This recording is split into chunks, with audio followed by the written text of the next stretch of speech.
नमस्ते and welcome to my YouTube channel. दोस्तों, मैं पहुंचा हूं नेपाल की ऐतिहासिक नगरी गोरखा में। जब जब नेपाल का नाम आता है, गोरखा का नाम भी आता है। ये वही ऐतिहासिक नगरी है जो गोरखा के राजा पृथ्वीनारायण शाह ने यहाँ से नेपाल को एक करने की मुहिम चलाई थी और आखिर नेपाल को एक किया। नेपाल के मध्य भाग में हरी भरी पहाड़ियों के बीच बसा गोरखा बाजार केवल एक साधारण पहाड़ी नगर नहीं है। ये वह ऐतिहासिक भूमि है जहाँ से आधुनिक नेपाल के निर्माण की शुरुआत हुई।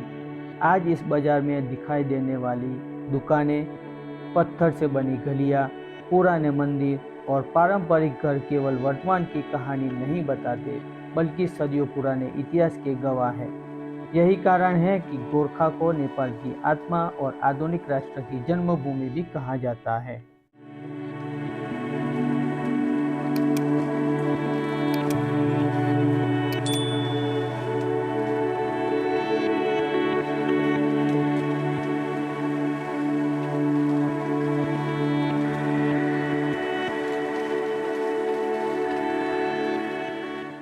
गोरखा का इतिहास कई सौ वर्षों पुराना है। प्राचीन समय में ये क्षेत्र विभिन्न स्थानीय समुदायों का निवास स्थान था। यहाँ मगर, गुरुंग, मेवाड़ क्षेत्र और ब्राह्मण समुदायों ने अपनी संस्कृति, परंपराओं और जीवन शैली के साथ इसी क्षेत्र को विकसित किया। पहाड़ी भूभाग होने के बावजूद गोरखा व्यापार और आवागमन का महत्वपूर्ण केंद्र था। पश्चिमी और मध्य नेपाल के बीच आने जाने वाले व्यापारी इसी क्षेत्र से होकर गुजरते थे। जड़ी बूटियाँ और धातुओं का व्यापार यहाँ से होता था।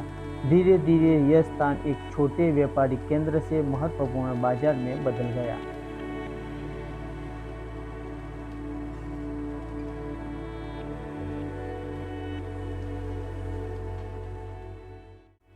अगर आप गोरखा आते हैं, आप रुकना चाहते हैं, तो ये होटल है, लॉन्च है। मैं यहाँ पे रुका हुआ हूँ। ये दीदी ये होटल के ऑनर हैं। यहाँ की सुविधा बहुत अच्छी है। गोरखा बस पार्क से आप थोड़ा चल के आगे आएंगे, आपको ये होटल मिल जाएगी। यहाँ का रूम कैसा है वो मैं आपको दिखा देता हूँ। यहाँ पे आपको 24 आवर गर्म पानी भी मिलेगा और यहाँ की सर्विस बहुत अच्छी है। ये मुझे मिला है नेपाली 800 में सिंगल पर्सन के लिए। अगर आप भी चाहें तो यहाँ पे रुक सकते हैं। गूगल से कांटेक्ट लेके कांटेक्ट भी कर सकते हैं।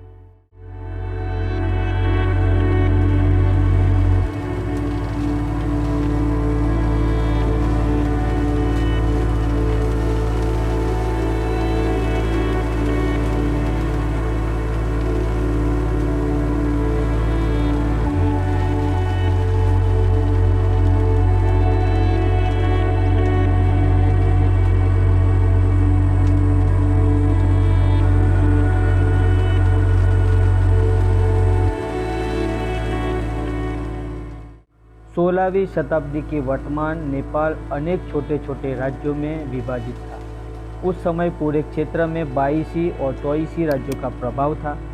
हर राज्य का अपना राजा था, अपनी सेना और अपना प्रशासन था। इन राज्यों के बीच कभी मित्रता होती थी तो कभी युद्ध होता था। राजनीतिक अस्थिरता के कारण आम लोगों का जीवन भी प्रभावित होता था। इन्हीं राज्यों में गोरखा एक छोटा लेकिन महत्वाकांक्षी राज्य था।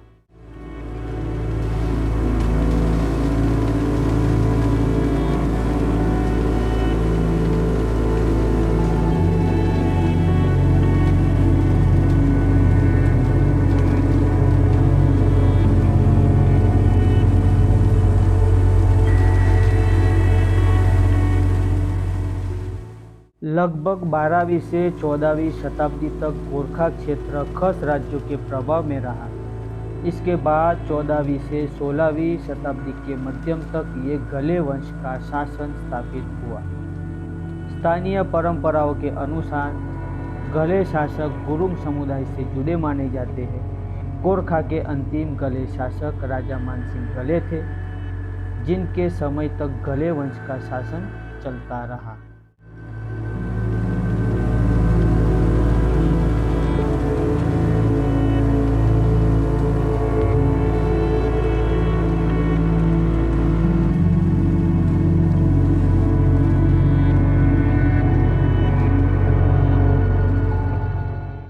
सन 1559 में राजा द्रव्य शाह ने गोरखा राज्य की स्थापना की। वे लमजुड़ के राज परिवार से थे और उन्होंने राजनीति, स्थानीय समर्थन तथा सैन्य कौशल के बल पर गोरखा पर अधिकार स्थापित किया। इसी घटना के साथ शाह वंश की नींव पड़ी, जिसने आगे चलकर पूरे नेपाल का इतिहास बदल दिया। राजा द्रव्य शाह ने केवल सत्ता हासिल नहीं की, बल्कि प्रशासन को संगठित किया, स्थानीय लोगों का विश्वास जीता और गोरखा को एक मजबूत राज्य बनाने की दिशा में काम शुरू किया।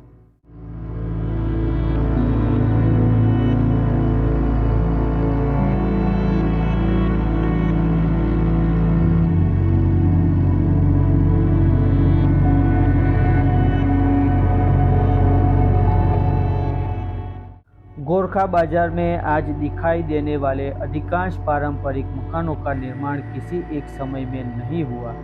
इतिहासकारों के अनुसार इस बस्ती का विकास मुख्य रूप से 16वीं शताब्दी में शाह वंश की स्थापना के बाद शुरू हुआ। व्यापार बढ़ने के साथ साथ स्थानीय व्यापारी, कारीगर और आम लोगों ने पत्थर, लकड़ी और मिट्टी से बने पारंपरिक घर बनाए।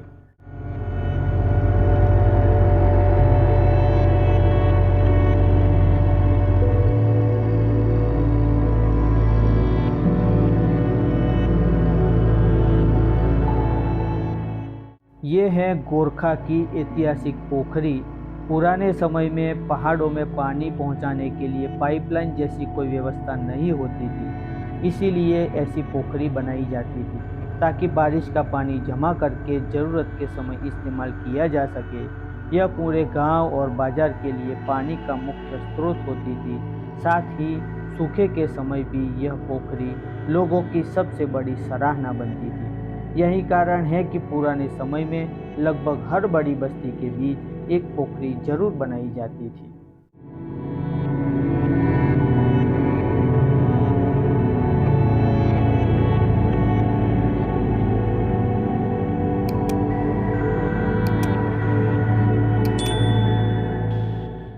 गोरखा की सबसे बड़ी ताकत इसकी भौगोलिक स्थिति थी।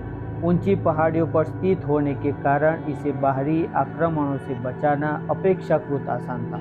साथ ही आसपास की घाटियों और व्यापारिक मार्गों पर नज़र रखना भी संभव था। यही कारण था कि गोरखा राजनीतिक और सैन्य दृष्टि से लगातार मजबूत होता गया। समय बीतने के साथ शाह वंश के शासकों ने राज्य का विस्तार किया।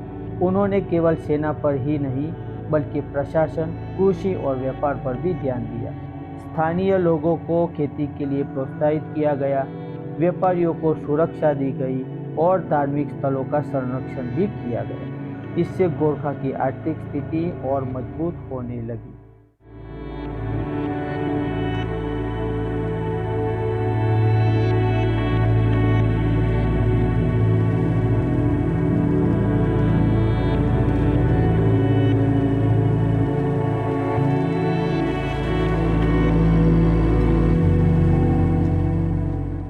आज गोरखा बाजार में पुरानी बस्ती की जगह नया बाजार ज़्यादा दिखाई देता है।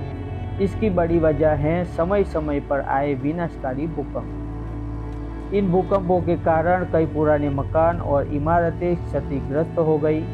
सबसे ज़्यादा नुकसान 2015 के भूकंप में हुआ, जिसके बाद सुरक्षा और आधुनिक सुविधाओं को ध्यान में रखते हुए बड़े पैमाने पर नए भवनों का निर्माण किया गया। इसके साथ ही बढ़ती आबादी और व्यापार के कारण भी पुराने मकानों की जगह नई दुकानें और नई इमारतें बनती चली गई। यही वजह है कि आज गोरखा बाजार में ज़्यादातर नई इमारतें दिखाई देती हैं, जबकि पुरानी बस्ती अब केवल कुछ ही हिस्सों में देखने को मिलती है।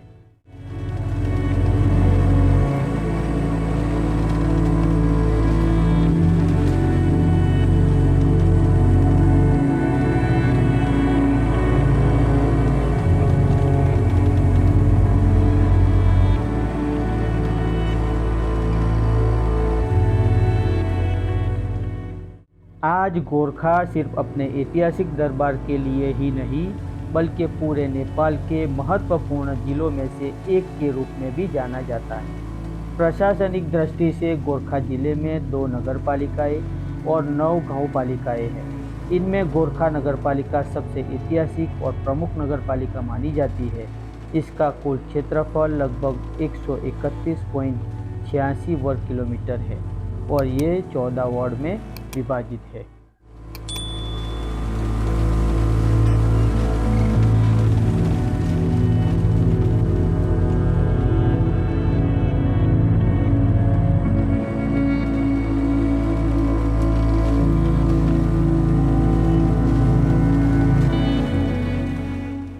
आज गोरखा चारों ओर से खूबसूरत पहाड़ों और हरी भरी घाटियों के बीच बसा हुआ एक ऐतिहासिक शहर है।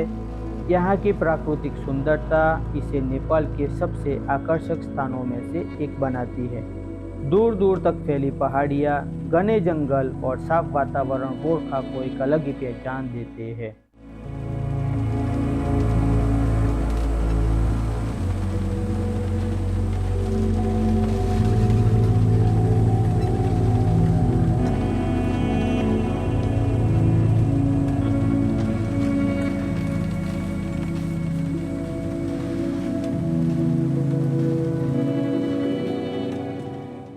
गोरखा केवल अपने इतिहास के लिए ही प्रसिद्ध नहीं है, बल्कि यहाँ की प्राकृतिक बनावट भी इसे खास बनाती है।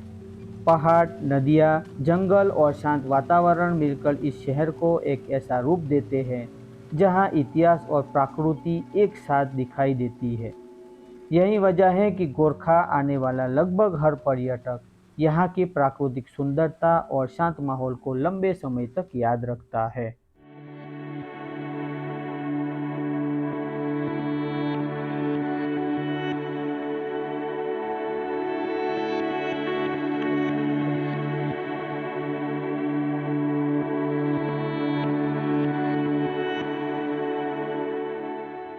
गोरखा अपनी वीर गोरखाली सेना के कारण भी पूरी दुनिया में एक अलग पहचान रखता है।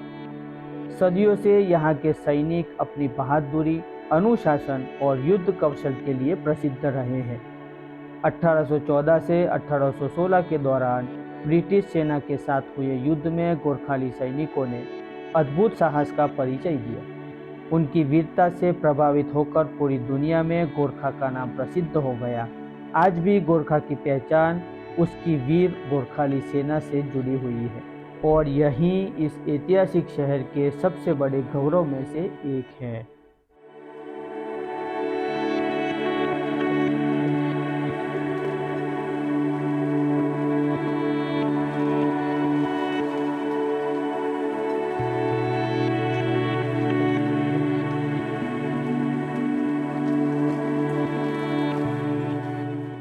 गोरखा की यात्रा के लिए सबसे प्रमुख रास्ता आबू खैरानी होकर जाता है। पृथ्वी राजमार्ग पर स्थित आबू खैरानी गोरखा को नेपाल के दूसरे बड़े शहरों से जोड़ने वाला एक प्रमुख महत्वपूर्ण स्थान है।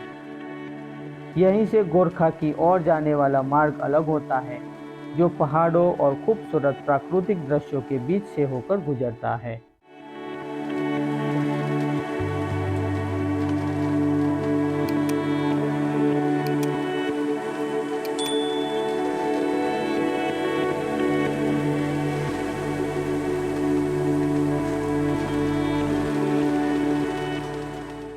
इतिहास की इस धरती ने कई कहानियाँ अपने अंदर समेटे रखी है। वीरता और संस्कृति की पहचान आज भी यहाँ दिखाई देती है। गोरखा सिर्फ एक जगह नहीं, एक गौरवशाली विरासत का नाम है, जिसकी यादें हर यात्री के दिल में हमेशा बनी रहती है।